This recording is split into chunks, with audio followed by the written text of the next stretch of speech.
എന്താ ബ്രേക്ക്ഫാസ്റ്റ് ആക്കാമെന്ന് വിചാരിച്ചപ്പോഴാണ് ഏറ്റവും എളുപ്പത്തിൽ നമുക്ക് ഉപ്മാവ് ഉണ്ടാക്കിയാലോ എന്ന് ഓർത്ത്. ആദ്യം അപ്പോൾ നമുക്ക് റവയൊന്ന് വറുത്തെടുക്കണം. എണ്ണ നന്നായി ചൂടായി വരുമ്പോൾ നമുക്ക് കുറച്ച് കടുകും ഉഴുന്ന് പരിപ്പും ബാക്കി നമ്മൾ അരിഞ്ഞ് വെച്ചിട്ടുള്ള സവോളയും ഉള്ളിയും പച്ചമുളകും ഇഞ്ചിയും കൂടെ ചേർത്ത് ഇതിലേക്ക് നമുക്ക് റവ ഇട്ട് കൊടുക്കാം. നിങ്ങൾ വിചാരിക്കുന്നുണ്ടാവും വെള്ളം ഒഴിച്ച് തിളച്ച് വരുമ്പോൾ അല്ലേ നമ്മൾ സാധാരണ റവ ഇടുകയാണ്. അപ്പോൾ എന്താ പ്രശ്നം എന്ന് വെച്ചാൽ എല്ലാവർക്കും ഉപ്മാവ് ഉണ്ടാക്കുമ്പോൾ ഒരു പ്രശ്നമുണ്ട്. ഇത് കുഴഞ്ഞു പോവോ, വെള്ളം കൂടി പോവാ, കുഴഞ്ഞു പോവാ എന്നുള്ളതൊക്കെ ഒരു പ്രശ്നം ഉണ്ടാവും. അപ്പോൾ അതിനായിട്ട് ഒരു സൊല്യൂഷനാണ് ഞാൻ പറയുന്നത്.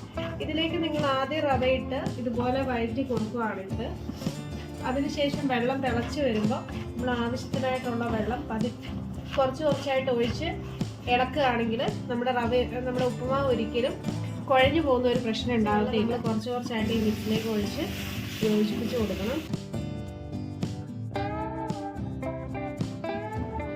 ഇപ്പോൾ കറക്റ്റായിട്ട് നമ്മുടെ ഉപ്പുമാവ് ആയിട്ടുണ്ട്.